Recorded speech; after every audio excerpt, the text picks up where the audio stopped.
गंधक अम्ल को सल्फ्यूरिक अम्ल कहते हैं और सल्फ्यूरिक अम्ल का सूत्र है H2SO4।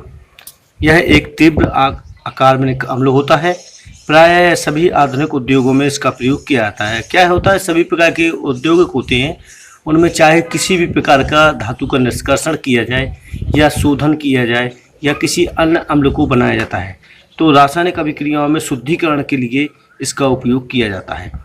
इसे अम्लों का राजा और ऑयल ऑफ विट्रोल भी कहते हैं। जो याद रखने वाली चीज़ है उसे ये रखना है कि सल्फ्यूरिक अम्ल को हम अम्लों का राजा करते हैं और साथ में ऑयल ऑफ विट्रोल भी कहते हैं। ऑयल ऑफ विट्रोल वाला ओटी अभी पिछले साल भी आया हुआ था। किसी देश के द्वारा सल्फ्यूरिक अम्ल का उपभोग जितनी मात्रा में किया जाता है उसका औद्योगिकरण क्या होता है उतना ही अधिक होता है। अतः क्या हो, देश के औद्योगिकरण का सूचक इसे माना जाता है। बड़े मात्रा में इसे संपर्क विधि द्वारा क्या है उत्पादन किया जाता है। किसी देश द्वारा सल्फ्यूरिक अम्ल का उपयोग देश के औद्योगिकरण का सूचक माना जाता है, क्योंकि इसका कारण क्या होता है कि प्रत्येक देश द्वारा क्या है सल्फ्यूरिक अम्ल का उपयोग किया जाता है।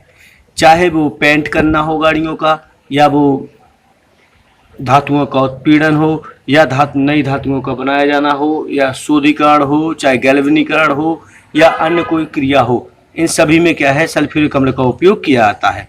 जो देश जितना अधिक मात्रा में सल्फ्यूरिक अम्ल का उपयोग करता है उसका औद्योगिक विकास उतना ही अधिक माना जाता है और इसे क्या है अम्लों का राजा और ऑयल और पेट्रोल भी कहते हैं। और इसे बड़ी मात्रा में क्या है किसकी द्वारा संपर्क विधि द्वारा उत्पादन किया जाता है। बड़ी मात्रा में इसे संपर्क विधि द्वारा उत्पादन किया जाता है और शीश कक्ष विधि द्वारा भी उत्पादन किया जाता है, लेकिन संपर्क विधि द्वारा जो उत्पादन किया जाता है वो 99% क्या होता है शुद्ध अम्ल होता है।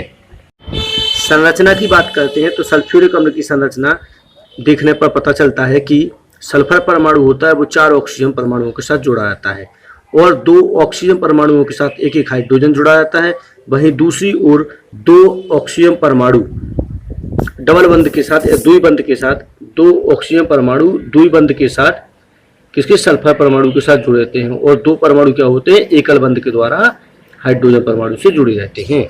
गुण की बात करते हैं तो हम देखते हैं सल्फ्यूरिक अम्ल के कौन कौन से गुण हैं।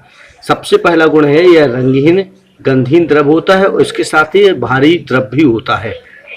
नंबर 2, यह जल में हर परमाणु में क्या होता है विलय होता है, लेकिन क्या है कि तनुकरण सल्फ्यूरिक अम्ल का तनुकरण करने के लिए इसमें पानी को नहीं मिलाया जाता या जल को नहीं मिलाया जाता है। नंबर 3, इसे प्रयोगशाला में प्रतिकारक के रूप में उपयोग किया जाता है, अर्थात कहने का अर्थ है कि किसी भी अम्ल के रूप में इसे शुद्धिकरण के लिए उपयोग किया जा सकता है। नंबर 4, रासायनिक पदार्थों के निष्कर्षण रूप में इसका उपयोग होता है, अर्थात किसी रासायनिक पदार्थ से उसकी अशुद्धि दूर करने के लिए भी सल्फ्यूरिक अम्ल का उपयोग हम करते हैं। सल्फ्यूरिक अम्ल के बारे में बात करते हैं तो हमें पता होना चाहिए कि सल्फ्यूरिक अम्ल का अणुभार जो है क्या अणुभार वो 18 होता है। कभी कभी क्या होता है ओटी के रूप में से पूछा जाता है।